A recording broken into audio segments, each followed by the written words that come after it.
नमस्ते। आज के इस नए एक्सप्लेनर में हम एक बहुत ही खास और बेहद जज्बाती कहानी की गहराई में उतरने वाले हैं। ये कला, शोक और मुक्ति की एक ऐसी यात्रा है जो सीधे दिल को छू लेती है।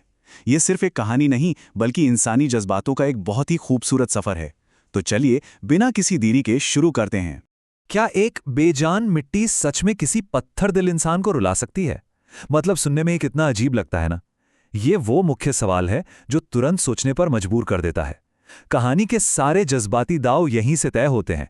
आगे जो कुछ भी हम देखने वाले हैं वो इसी एक असंभव सी लगने वाली चुनौती के इर्द गिर्द घूमता है। तो चलिए कहानी के पहले हिस्से से शुरू करते हैं। रुद्र की साधारण दुनिया।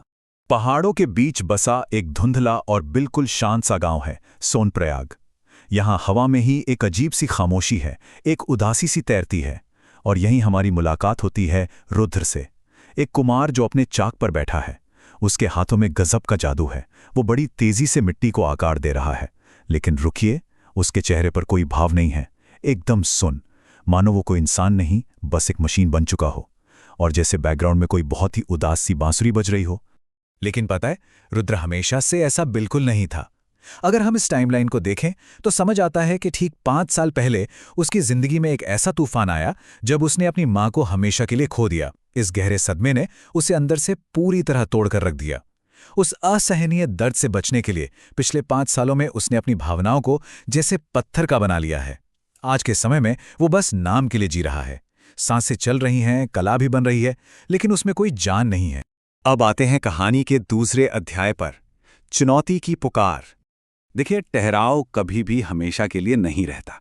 इस शांत से गांव में अचानक तब एक बड़ी हलचल मच जाती है जब सोनप्रयाग की कच्ची सड़कों पर शहर से आई एक बहुत बड़ी सी गाड़ी आकर रुकती है। उसमें से निकलता है एक अमीर सजा धजा शहरी व्यापारी, और आते ही वो अपने पैसों के घमंड में रुद्र के बनाए बर्तनों को पैर से ठोकर मार देता है। सोचिए, वहां खड़े डरे हुए गांव वालों की क्या हालत होगी। पूरे गांव की खामोशी अब एक अजीब से खौफ और गहरे तनाव में बदल जाती है। और फिर वो व्यापारी एक ऐसी अजीबोगरीब मांग रख देता है जो सच में असंभव लगती है। वो कहता है, मुझे एक ऐसा माटी का दिया चाहिए जिसे देखकर पत्थर दिल भी रो पड़े।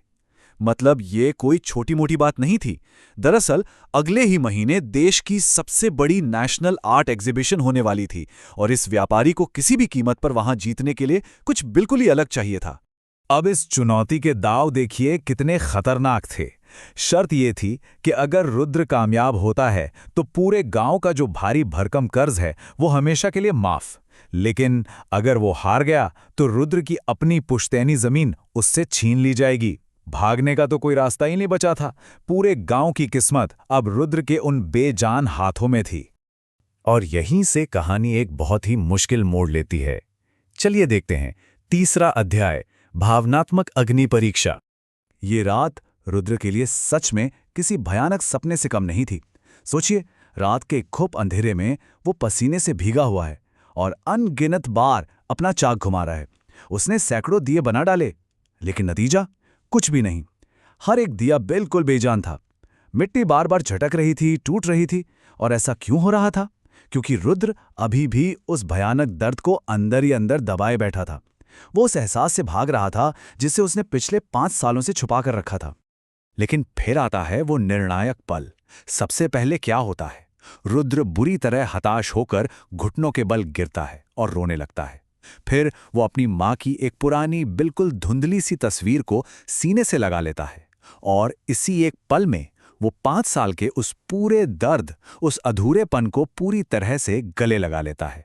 अब आंसुओं से भीगे हुए उन्हीं हाथों से वो एक आखिरी बार अपना चाक घुमाता है।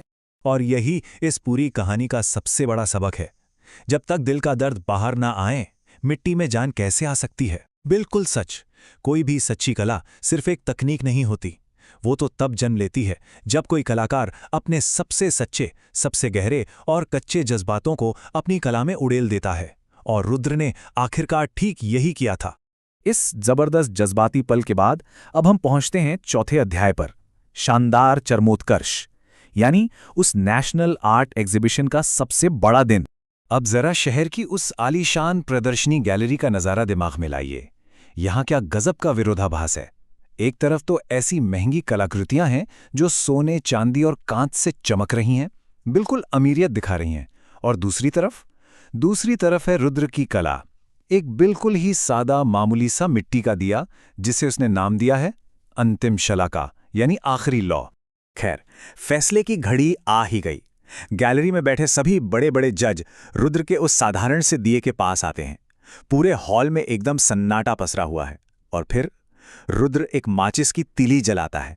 यकीन मानिए, उस तिली के जलने की वो एक छोटी सी आवाज और उसकी चमक पल भर में उस पूरे कमरे के सन्नाटे और वहां के माहौल को पूरी तरह बदल कर रख देती है। जैसे ही वो लौ जलती है, वहां एक जादू सा होता है। दिए पर इतनी बारीक नक्काशी की गई थी कि लौ जलते ही दीवार पर एक बेहद खूबसूरत, ममता से भरी परछाई उभर आती है। एक माँ और उसके बच्चे की परछाई, शैडो आर्ट का एक ऐसा बेहतरीन नमूना जिसने वहां खड़े हर एक इंसान को अंदर तक झकझोर कर रख दिया था। उस बेजान मिट्टी ने बिना एक भी शब्द बोले ममता और दर्द की पूरी कहानी कह डाली। वहां मौजूद जजों और दर्शकों की आंखों से आंसू छलक पड़े। वो शहरी व्यापारी की जो असंभव सी लगने वाली शर्त थी ना, कि पत्थर दिल भी रो पड़े, रुद्र ने वो पूरी कर दिखाई थी। वो पूरी तरह से इस नामुमकिन चुनौती को जीत चुका था। इस शानदार जीत के बाद चलिए कहानी के आखिरी हिस्से की तरफ चलते हैं। अध्याय 5, एक खूबसूरत अंत। अब वापस सोनप्रयाग गांव लौटते हैं। गांव की जमीन बच गई है और वो भारी भरकम कर्ज भी पूरी तरह से खत्म हो चुका है। जो गांव कभी इतना उदास और धुंधला रहता था, वहां अब जैसे खिली हुई सी धूप आ गई है। लेकिन सच बताएं, सबसे बड़ी जीत वो कर्ज माफ होना नहीं थी। असली जीत तो रुद्र की आत्मा का ठीक होना था। आज रुद्र के चेहरे पर एक बहुत ही सच्ची, सुकून भरी मुस्कान है। वो गांव के छोटे छोटे बच्चों को हंसते खेलते मिट्टी के खिलौने बनाना सिखा रहा है। अपनी कला के जरिए दर्द से भागने के बजाय उसने सच में फिर से जीना सीख लिया है।